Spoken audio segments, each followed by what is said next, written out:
Bueno, quiero mostrar a cámara, antes de presentar a nuestros dos invitados, este escrito. Se presenta adjunta manifiesta, se preserva integridad psicofísica de menores y su progenitora. Riesgo concreto, se dice medida cautelar urgente, se fije por favor perímetro de seguridad, reserva del caso federal y de concurrir a la Comisión o Corte Interamericana de Derechos Humanos. Ahora se lo vamos a preguntar al doctor Juan Pablo Gallego, que está llevando adelante este caso. Primero quiero que ustedes conozcan a la protagonista de este caso, que es Graciela Manolakis. Graciela es óptica y bueno, está con una cuestión con su ex marido y con una preocupación importante con sus dos hijos. Gracias por haber venido esta noche acá, Graciela. Gracias a ustedes por invitarme. Doctor Gallego, primero le quiero dar la palabra a usted. Gracias por venir, abogado de familia. Ustedes saben, el doctor Gallego, todos lo hemos conocido por el caso Graci, en donde por suerte se pudo hacer justicia, no en todos, pero en muchos casos. ¿Cómo es el caso de Graciela y qué significa este pedido en donde ustedes están pidiendo que se preserve la integridad psicofísica de los menores y de Graciela la justicia? Usted, Lorena, lo resumía un poco en la apertura del programa, ¿no? A veces el abordaje judicial, y en este caso puntual, aparecen deficiencias que tienen que ver, primero con no comprender estas situaciones de riesgo, luego con no hacer un seguimiento debido, y luego también con no comprender la personalidad de un victimario de estas características, de un violento o en el caso, por ejemplo, de un abusador, ¿no? Entonces, como se toman estas situaciones como pequeños errores de un victimario, a veces se dicta un perímetro, que en este caso costó mucho esfuerzo que se obtenga un perímetro de exclusión, pero no se hace ningún seguimiento sobre este victimario. ¿Qué es lo que ocurre en la generalidad de los casos? Y termina ocurriendo también aquí a partir de una maniobra de este sujeto, que vencido ese perímetro o burlado ese perímetro, se redobla la violencia. Es decir, no hay un seguimiento, no hay un seguimiento para asistente. Bien, estamos hablando, Graciela, de Horacio Collado, tu ex marido, desde que desde que ustedes están en la facultad, vos sos óptica, los dos tenían una óptica. Quiero aclarar algo, a ver, por favor. Yo no estoy diciendo que Horacio Collado va a hacer nada contra los hijos de Graciela. No lo conozco, no lo sé. Lo que yo sé es lo que me están manifestando y hemos incluso llamado al juzgado para poder tener también alguna respuesta respecto a esta contradicción que hay en el caso. No estoy diciendo que él vaya a tentar. Estamos abriendo el caso de Adriana Cruz por un caso de violencia familiar. Las víctimas pueden ser menores, como pueden ser las mujeres, como muchas veces pueden ser los hombres también. En este caso, Graciela está pidiendo que se preserve la integridad física de ella y de los menores. ¿Y cuál es la contradicción, Graciela? La contradicción es justamente que el juzgado me da la posibilidad de tener un perímetro, pero después mi ex marido se presenta con mentiras, hace nuevas denuncias que no fueron corroboradas y el perímetro que en principio me habían dado como protección, a los pocos meses lo retiran. Por eso nuevamente ahora estamos intentando poder recuperar ese perímetro, pero dada la negativa del juzgado, estamos tratando de tramitar esto a través de los derechos humanos. Ya sería nuestra última instancia. ¿Qué sería? ¿Comisión o Corte Interamericano cuando usted plantea en el escrito, plantea justamente reserva del caso federal y de concurrir? Es una reserva de ocurrir ante la comisión. La comisión posterior, y a posteriori de tomarlo a la Corte. ¿Cuáles serían estas mentiras que ustedes señalan? Que ¿por qué la justicia de pronto da una protección a la madre y determina un perímetro hasta donde se pueda acercar el padre y después lo levanta? Este sujeto, que debería ser periciado, manifiesta a partir de sus actos y sus conductas una obsesividad por acercarse a la señora o a sus hijos, normalmente con irrupciones violentas, y en este caso hace un planteo falso a la justicia indicando ser empleado del comercio de la señora. Con esa argucia se acerca y con esa argucia logra, mientras tramitan otros recursos, acercarse y generar no solo situaciones de violencia, sino el mayor perjuicio que pueda irrogar a la señora acercándose. A ver si entiendo. Él no se puede acercar al hogar, pero sí se puede acercar al lugar donde vos trabajás. Claro. Es así, el impedimento para acercarse al hogar continúa. Sí, continúa por ahora, esperemos que siga Obvio, así. se preserva. No, pero esto es importante, porque no es que la justicia dijo mintió Graciela o no hubo situaciones de violencia. Las situaciones de violencia psicológica, emocional y física están probadas. Exacto. Hay un perimetraje para que él, hay un perímetro hasta donde él se puede acercar y después no por integridad física de Graciela y de sus hijos. Ahora, como ustedes los dos son ópticos, él le plantea a la justicia que por cuestiones laborales necesita ir a tu óptica. Sí, justamente para poder,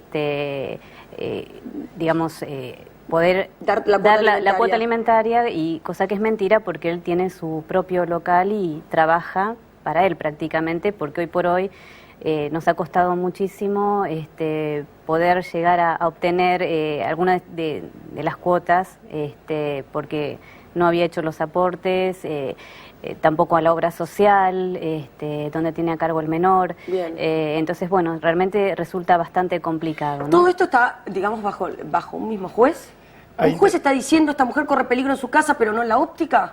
Hay una contradicción en el Fuero Civil de Familia de La Plata en este episodio, digamos, y también hay intervención de la justicia penal, que lo que ocurre que por momentos se expresa de las contradicciones que se dan en el Tribunal de Familia. Entonces se denuncia un determinado delito, van a pedir pruebas al Fuero de Familia y el Fuero de Familia responde con estas situaciones contradictorias. Creo que de todos modos la justicia penal no está investigando a fondo los delitos concretos que se han denunciado en relación a la señora y a los chicos, ¿no? ¿Hay un régimen de visita que está establecido para ver a los chicos o él ya no tiene contacto con los menores? No, por el momento no se estableció ningún régimen. De todos modos, la relación en este momento es prácticamente nula, ¿no? Él ha tenido situaciones de violencia hacia sus hijos. ¿También? También. En uno de los relatos que yo te pedí que me enviaras para conocer el caso, vos, Graciela, contás que hay una situación en donde prácticamente te salva tu hija mayor. Así es, sí. Bueno, hubo que llamar a la policía en uno de los casos donde él se violentó demasiado conmigo y bueno, Ahí él aceptó, él dijo, llévenme, soy culpable cuando llegó la policía. Exacto, lo que pasa que bueno, justamente en esos momentos es donde él reacciona de otra manera. Sí.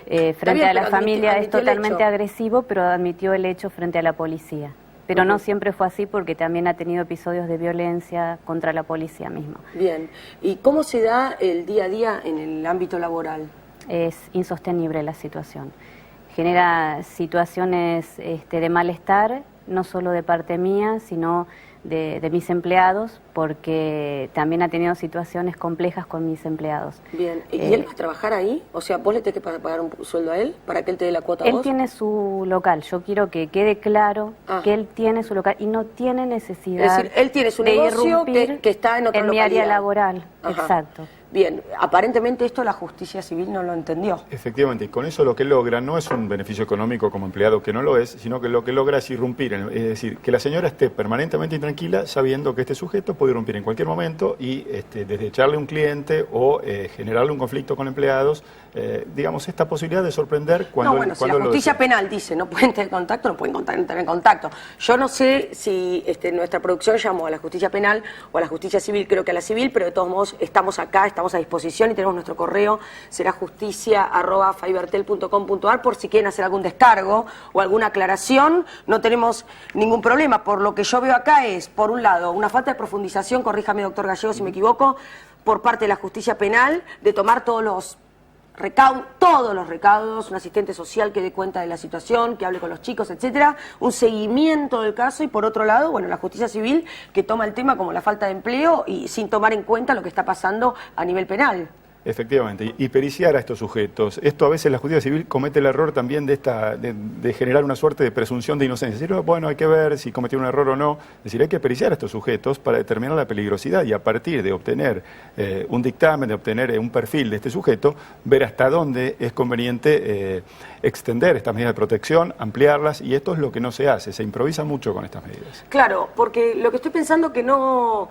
es decir, hasta ahora no se ordenó ninguna pericia psicológica a él. No, eso ya lo pedimos muchas veces. ¿Hace cuánto que estás con esto, Graciela? Y ya va a ser 3 años justamente ahora en abril. Y realmente estoy sumamente preocupada porque siendo que tenemos todas las posibilidades de protección hacia mi caso y que es todo demostrable y además tenemos denuncias y está todo por escrito, no logro la respuesta necesaria y que me escuchen, que eso para mí es sumamente importante porque hoy por hoy estoy en esta situación precisamente porque no se me da lugar, ¿no? Estoy pensando, ¿no?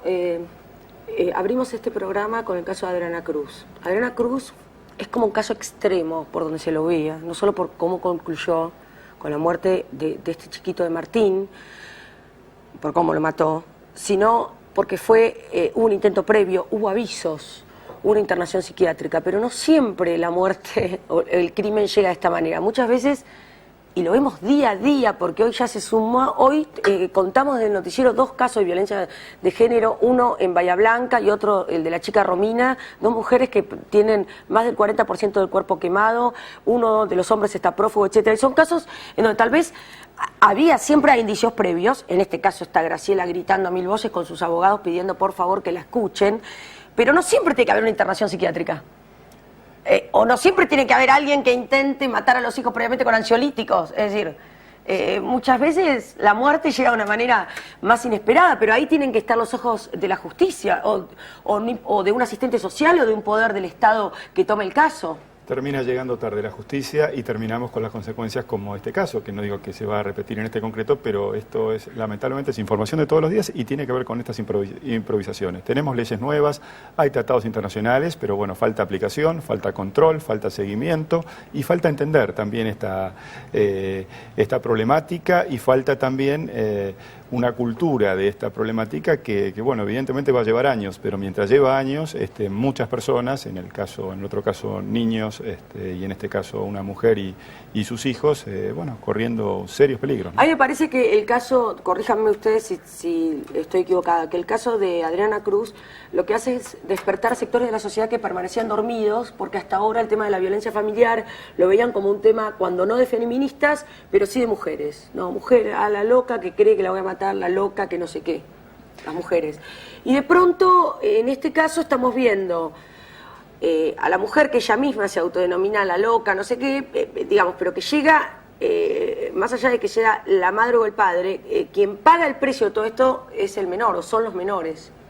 Y que ocurre la mayoría de las veces, ¿no? Porque me imagino que incluso los menores, los chicos, cuando ven casos de violencia familiar, ¿cómo deben sentirse ante esta situación que todavía no está aclarada en la justicia? Sí, lamentablemente mis hijos están padeciendo mucho esta situación, por más que yo intente tenerlos al margen, pero es imposible, porque esta persona arremete, intenta ingresar, intenta ocupar nuestros espacios, y realmente todos lo estamos sufriendo, ¿no? Por eso yo agradezco muchísimo el poder estar en este programa y, bueno, que me dé la posibilidad, no solo por mí, sino por todas las mujeres que están pasando esta terrible situación, de poder hablar antes de que esto llegue a mayores, ¿no? ¿Alguna vez pensaste, Graciela, que ibas a llegar a este punto? No, jamás. O sea, o sentías que de pronto... No, sentí que era... O sea, me podían llegar a ayudar porque realmente... Eso, hay instancias, no por uno, sino de que hay instancias, ¿vieron cuando uno denuncia y dice, no, a mí yo puedo ir a la comisaría y me van a proteger, y voy a ir a la justicia y me van a proteger, y de pronto uno encuentra que es todo más complicado? Claro, es que son situaciones lógicas de protección. Claro. Y de pronto uno se encuentra con esta contrariedad, ¿no? Y resultados inesperados, donde uno dice, bueno, pero tienen todo para evaluar que realmente es así. Lo que yo digo. Llamar por teléfono al juez penal y decirle, escúchame, ¿por qué el perímetro al hogar? Ah, porque hay riesgo físico. Bueno, no, entonces, lógica pura, si hay riesgo físico en la casa, también en el local. Exacto. Para ella y para los menores, que no pueden ni acercarse al trabajo de la madre. Esta presentación que ustedes hacen, doctor, ¿ustedes la presentaron ante quién? Esta se presentó inicialmente ante el Tribunal de Familia, que es quien dicta una medida que luego, en cierta medida... ¿A cargo de quién? En el juzgado de familia, el Tribunal de Familia número 3 de La Plata. De La Plata, sí. Bien. ¿Y esto cuándo lo presentaron ustedes? Se presentó meses atrás, costó muchísimo que dictaron la medida, luego la medida fue en parte restringida y hoy estamos con el problema agravado, con el violento prácticamente atacando de manera libre y eligiendo el momento en que desea hacerlo, ¿no? ¿Y de qué depende que se solucione este conflicto y que Graciela pueda venir acá a contar que se solucionó y no que yo tenga que contar que Graciela es una víctima más de esta situación? De que se aborde seriamente el caso, de que se tomen las medidas que seriamente deben tomarse, que se trabaje sobre el victimario, que se detecten sus características, que se detecte su peligrosidad. Ustedes han pedido una pericia, me imagino. Sí, efectivamente, y que se ponga definitivamente a salvo a las víctimas. Esta es la función que tiene que tener la justicia y creo que es necesario que exista un control sobre los jueces.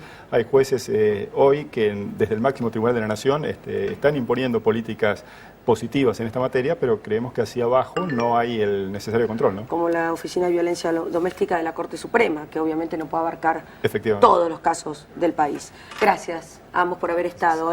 Gracias a ustedes por haber estado esta noche en Será Justicia. Nuestra página web www.serajusticiadigital.com.